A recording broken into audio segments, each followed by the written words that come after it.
Last week we talked about the congregational angel, and not everybody was here, so I thought maybe I'd just say a word.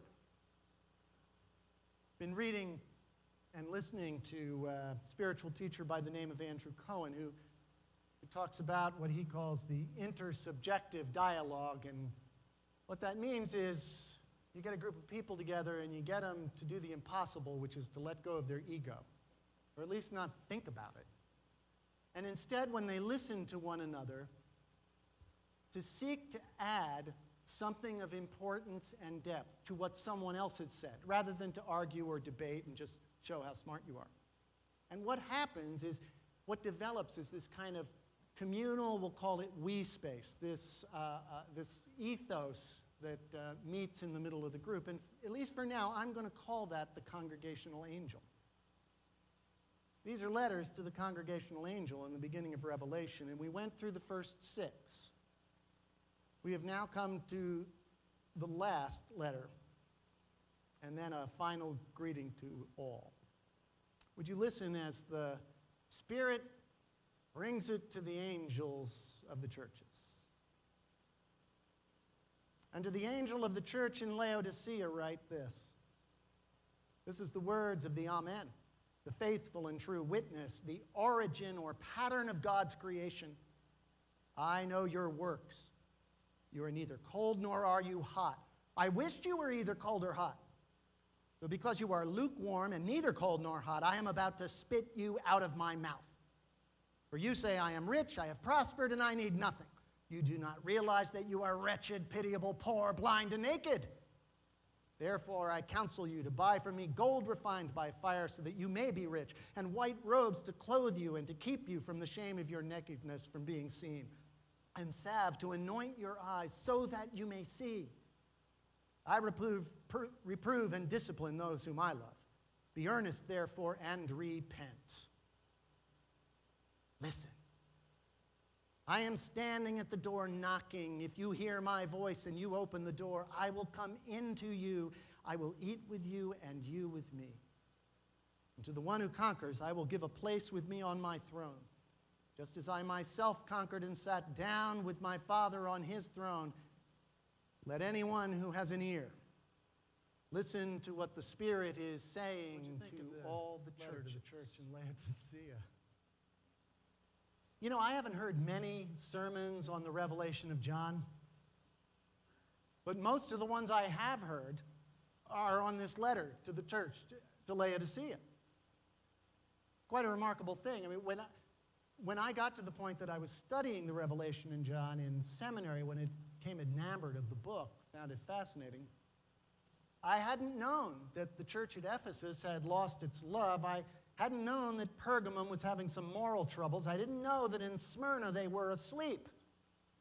But I knew that in Laodicea they were lukewarm and about to be spit out.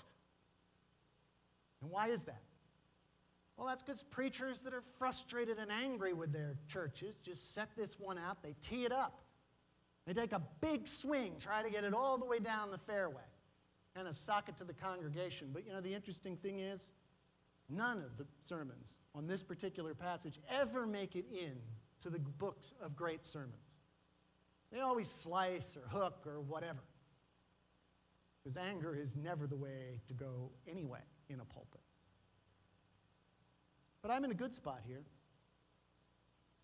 because there is nothing lukewarm about this congregation. You know, because really what lukewarm is about in this context is something that has no identity. You're really not structured. There's nothing that drives you forward. You're just kind of floundering, you know, whatever, going from one day to the next. And that's just not true here. And you know, the churches have identities. They have kind of corporate identities. So the church I grew up in, where my father preached, they were the church that knew more about the Bible than any church I've ever been in. I had trouble finding a replacement for him because none of the pastors seemed to know enough about the Bible to fit in. And then I came back to faith in the church full of people that don't belong anywhere else. The divorced fundamentalist, where does he go? or maybe the Jewish woman and her Methodist pastor's son husband. I mean, this was the identity of that church. And then there was my dear First Church, who were, I was probably a little hard on them, you'll have to see. I thought they were probably the church full of people that liked to come for about a half an hour once every 4 weeks. But that's not what's going on here. We have an identity. It hasn't matured yet, at least not with your new pastor. But it's an identity that can be recognized. For one thing, it's a church of great leadership, which is why that's encouraging. We have the greatest session I've ever moderated. I'm not kidding. And yet one of the reasons I say that is that there's no dead wood. Okay? Every single person on the session serving you is doing the work they are called to do. That doesn't mean they're all doing the same thing or the same amount. Different people are at different points in their life. Some people are working 60 hours a week in a job. They're not going to do what somebody who's got all the time in the world is going to do. But no dead wood. I was having lunch with Laird Stewart, who's the president of the seminary, interim president of the seminary this week, and I was telling him about you and about this session, and he looked at me and sort of with this incredulous stare and said, "No one?" A little bit unheard of. A great set of leaders that are helping to produce this angel, this congregational ethos that we download together. Now, as I said, maybe it's not matured quite yet. At least not with me. And that's actually part of what's going on right now. I'd just like to address some nervousness that I've heard and maybe even personally felt some of the time about where we're going. We spent a whole lot of months trying to figure out, okay, are we going to change service times? Are we going to renovate canoles? What are we going to do? And then all of a sudden, on August 31st, it seemed like things maybe turned upside down or things got slowed down or sped up. I'm not even sure what happened. That has nothing to do with being lukewarm, let me assure you. It has to do with the fact we're at a moment, 3.5 years into a pastorate, where it's time to say, okay, let's make sure we're on the same page together. And it's almost like the group angel said, let's take a break, let's take a deep breath, and then let's move forward. There's no stop. There's a look forward by a great group of people who are maybe a little thrown. I am, trying to figure it out. But this is not something wrong. This is something really quite natural. And I'm hoping that you as the congregation will give them a little time. Talk to them. Let them know what you're feeling and thinking about what the direction might be. Because after all, you're a part of creating this angel of the congregation too. But we actually have some identity. Look familiar? It's on your bulletin if you don't want to look up there, though it doesn't, have the helpful words to go around it.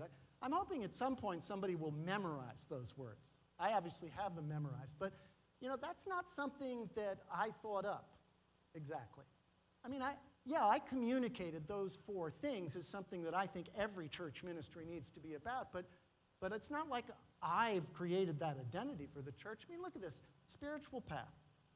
Congregational angel. Wouldn't you say that the character of this congregational angel of First Pres San Rafael has significant interest in spiritual development? Long before I ever came here. Part of the reason I was interested in being here. That doesn't mean everybody is completely imbued and desirous of meditating 3 hours a day, but it does mean that part of the congregational ethos is to pay attention to spiritual development. You already had that identity. And then intelligible faith. Well, this congregation's almost famous for thinking things through.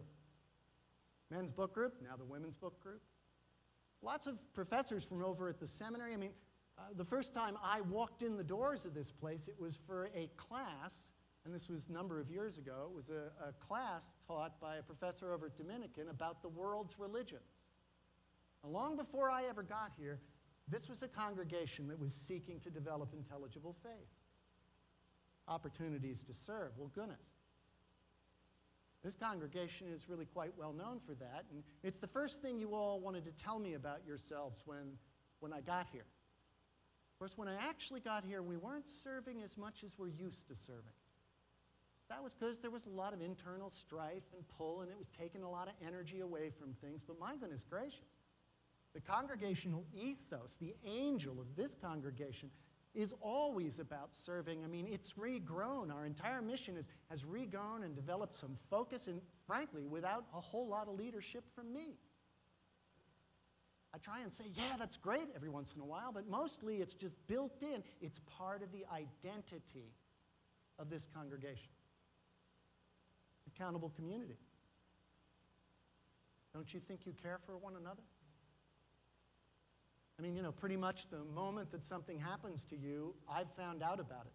That's more true here than in most churches. Other churches, sometimes you'll wait 5, 6 years before anybody will call you and tell you that somebody in the church died.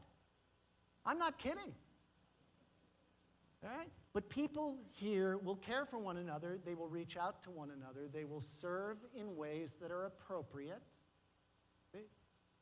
This is a congregation that cares. I've got 3 parish associates, Kay, Bob, and Nancy, all of whom have reached out and done pastoral work in this place. Lorna feels a special call to be a pastoral care associate. She seeks to do a serving and a visiting ministry within this congregation. We have spiritual directors. This is a congregation that cares, that seeks to nurture, that builds a community, and it was that long before I ever got here. We have an identity here. I'm hoping as your pastor that we'll begin to integrate those things so that all 4 of those things become a part of everyone's life in some way, shape, or form, so that we find that we're not held back in one area because we don't have substance in another. Because really, you grow through all 4. I'm hoping that that'll happen over time, and I suspect it will.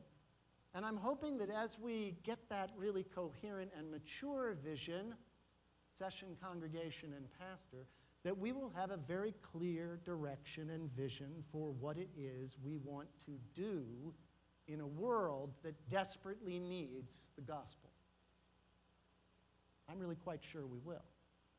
Everything points to the fact that we will. All that to say that, the beginning of this passage is really not what I wanted to preach about, because you're not lukewarm.